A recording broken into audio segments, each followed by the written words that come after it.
Assalamualaikum warahmatullahi wabarakatuh. Izin memperkenalkan diri, nama saya Azhar Ivana Fatihah dengan NPM 22411123 dari kelas manajemen 22B. Di sini saya ingin menjelaskan materi mengenai prinsip-prinsip manajemen risiko.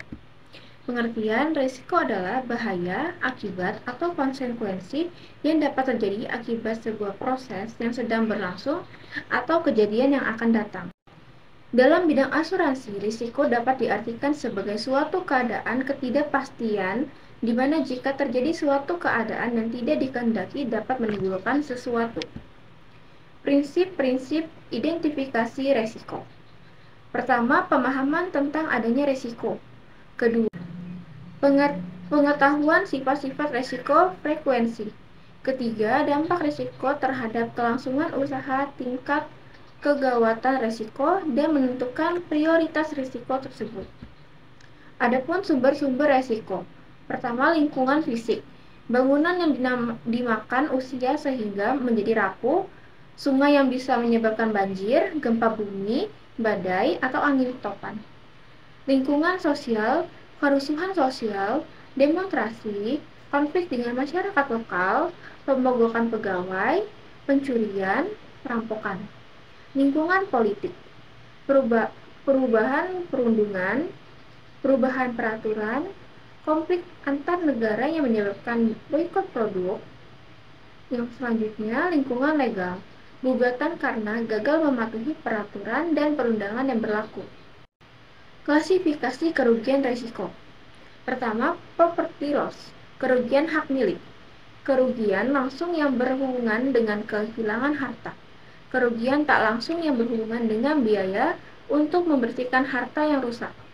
Kerugian pendapatan akibat tidak berfungsinya harta yang rusak.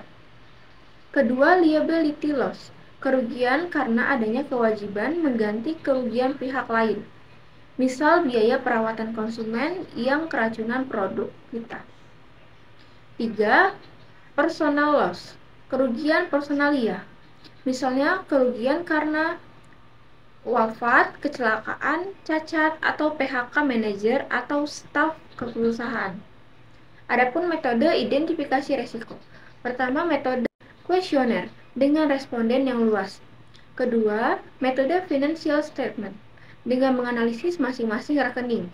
Dalam laporan keuangan akan dapat diidentifikasi risiko yang pernah terjadi. Ketiga, metode flowchart menganalisis peta alur kegiatan operasi perusahaan mulai dari pemasok, produksi, penyimpanan, sampai konsumen. Keempat, metode inspect.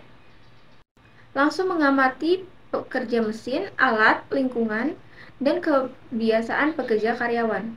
Kelima, metode interaction antara bagian laporan dari berbagai bagian dalam perusahaan. Ketiga, metode statistik, yaitu mendasarkan pada data statistik masa lalu. Yang terakhir, mengukur resiko. Pertama, resiko pasar. Harga bergerak ke arah yang tidak menguntungkan teknik pengukuran, value risk strict testing. Kedua, resiko kredit. Tidak bisa membayar kewajibannya ke perusahaan teknik pengukuran kredit rating, credit matching. Ketiga, resiko perubahan tingkat bunga. Tingkat bunga berubah yang mengakibatkan kerugian pada portofolio perusahaan. Teknik pengukurannya metode pengukuran jangka waktu atau durasi. Keempat, resiko operasional, kerugian yang terjadi melalui operasi perusahaan. Teknik pengukuran, matrik frekuensi, dan segmentasi kerugian per operasional. Kelima, resiko kematian, manusia mengalami kematian dini. Teknik pengukuran probabilitas kematian dengan tabel mortalitas. Keenam, resiko kesehatan, manusia terkena penyakit tertentu. Teknik pengukuran probabilitas karena penyakit yang menggunakan tabel morbiditas. Ketujuh, resiko teknologi, perubahan teknologi mempunyai konsekuensi negatif terhadap perusahaan. Teknik pengukurannya analisis skenario. Sekian penjelasan saya mengenai prinsip-prinsip manajemen risiko. Saya akhiri. Wassalamualaikum warahmatullahi wabarakatuh.